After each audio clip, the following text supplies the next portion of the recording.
Welcome. In this video, I'll show you how to listen to a New York Times article. All right. As you can see here, I have the web version opened. So what we're going to do in here is just go ahead and select a particular article, or you can go ahead and go to the top menu right here. As you can see, these tabs, you'll be able to find audio. Just click on it and you can select either on listen or featured or newsletters. All right. Say, for example, this one under listen. Say, for example, we're going to click on the headlines. On here, if you want to look for a particular article, just go ahead and click on search right here. If not, you can go ahead and just scroll down till you find an interesting article here for you. All right.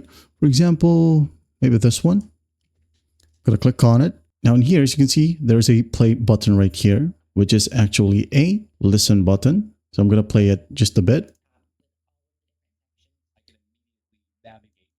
All right. And that's basically how you listen to a New York Times articles. I will give you another example here. I'm going to go back to home. Let's say, for example, this one. All right. As you can see, there we have another play button that you can just click for you to be able to listen to the particular article. And that's basically how you do it. Well, I hope this video helps and I'll see you in the next one.